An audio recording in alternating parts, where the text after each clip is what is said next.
Morning, John. It's Graham from Yeomans. I'm sat in your new car and very straightforward, but I'll run through some controls. To start the car, foot on the brake and push and hold in briefly the engine start button, and it's now running. Now, I have filled it with fuel for you, so you've got a full tank of fuel, and it's got 3/4 electric range. So when it starts, because it's got electric range, it starts in electric. Now, you do have a driver's mode here, and I'm going to go back to the screen in front of the driver, and I'm going to push the modes. Now, once the electric power is used, it will automatically switch to hybrid mode. Now, I've manually pushed that over, so we're in hybrid mode. So once the electric's used, it will automatically switch to hybrid and switch to petrol. I've manually done this. Quite straightforward really, but if you want to, you can use the driver mode button to change it, and I'm just going to change it and start. So at the bottom you've got electric, comfort, the hybrid mode, and a sports mode. Now I've gone into sports mode. No, I haven't.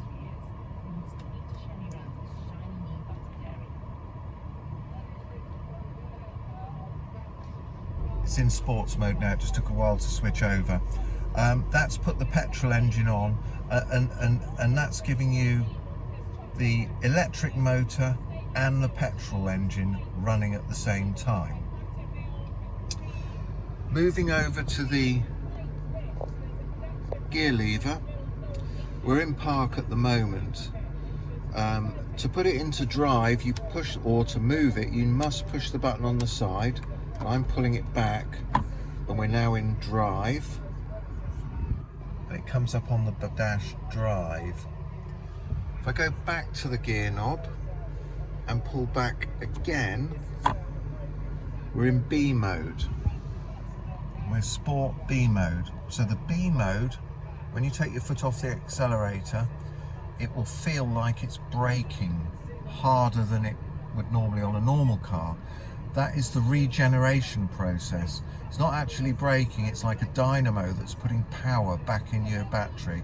And I'd recommend you use that on A roads, undulating roads. There's no point really using it on the motorway. And you can operate that while you're driving. Doesn't really matter what you're doing. You can just pull it while you're driving backwards and forwards, which I'm doing now.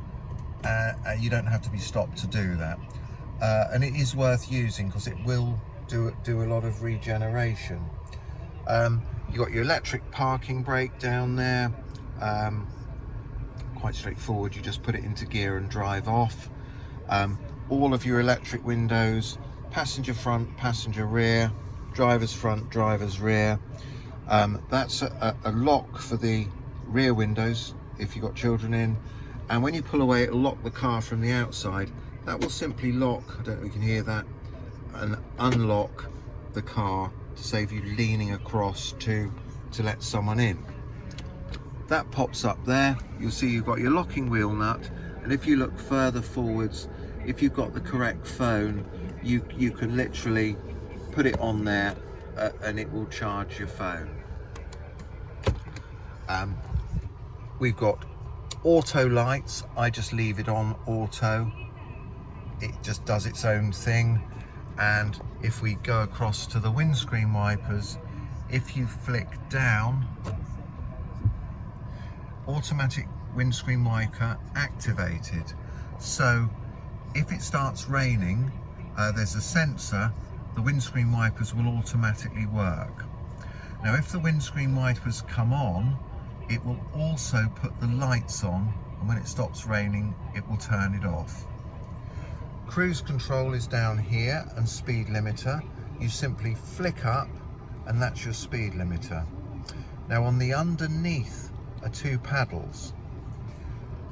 We're currently set at 99 miles an hour, and I'm going to push the lower paddle there to lower it. And I'm just going to set it to 50 as an example.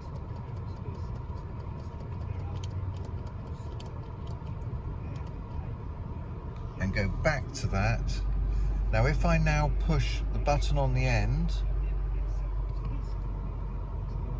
I've now turned it on and limit is active. So if you turn that on, it will not go over 50 miles an hour.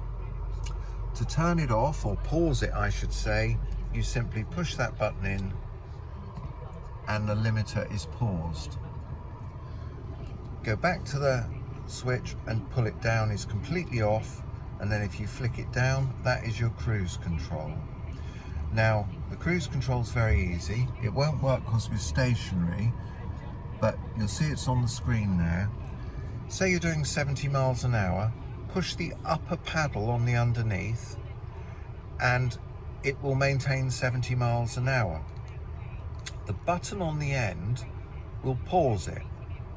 So if you push that because you didn't want to stay on cruise control, it's no problem.